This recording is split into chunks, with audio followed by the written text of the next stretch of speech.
Hi guys. So unfortunately, Harris is sick and I have to be home with him today. So if you all, well, if you're watching this, you're already in the slides. So like I said, today is an asynchronous day. Head into Schoology and you are going to follow the steps in today's slides. I really need for all of this to be pretty darn independent. Okay. So the first thing is to watch this. The second thing is there's another Math Antics worksheet that I want you to do sort of as a warm up. It's a lot of what we did yesterday, so it should be review. Go ahead and answer those things in your notebook, and then tomorrow we'll talk about it briefly. Mostly I'll ask if you guys had any questions about it. But it's again, thinking about complementary and supplementary angles and if you have one angle measure, can you figure out the other one, which you should certainly be able to do. Then I've got a Google Doc for you that in it has a link to a video. So I want you to get the directions 2 ways for how to use your angle ruler. I want you to first read the directions. Okay, I've given you some pictures actually out of a textbook for how to use an angle ruler. And then I found a YouTube video that totally explains it super well. So between the two of those, I feel like you should have a pretty solid understanding.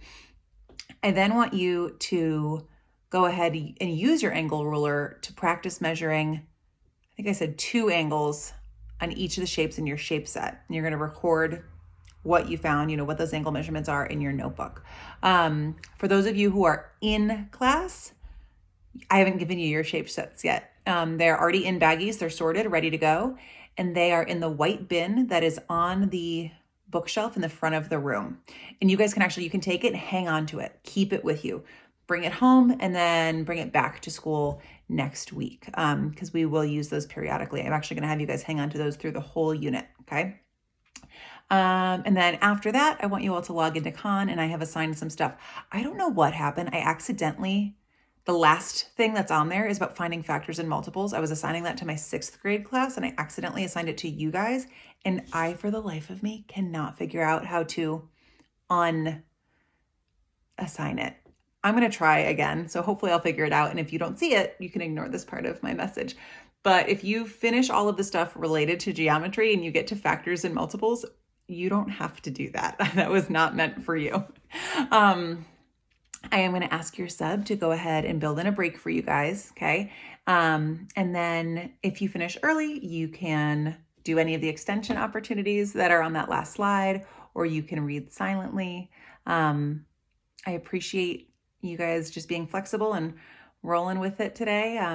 Got to wear my mom hat and take care of my little guy. So if you need any help, if you're really, really stuck, if you have no idea about something that's going on, go ahead and send me a Google Hangout. I will just be at home. Other thing. Oh, that's right. I think almost everybody in our class is in the Khan Academy class, but if you were not able to get into it, on the second slide, I did put the code. So you should be able to join it. And if you get stuck, ask your classmates, see if anybody can help you problem solve. If not, I put the links in for everything that I've assigned. So while Khan Academy won't record that you've done it, you can still participate and not fall behind. You can do everything your classmates are doing. And then when I get back, we'll just figure it out and get you into Khan. Okay, you guys are rock stars.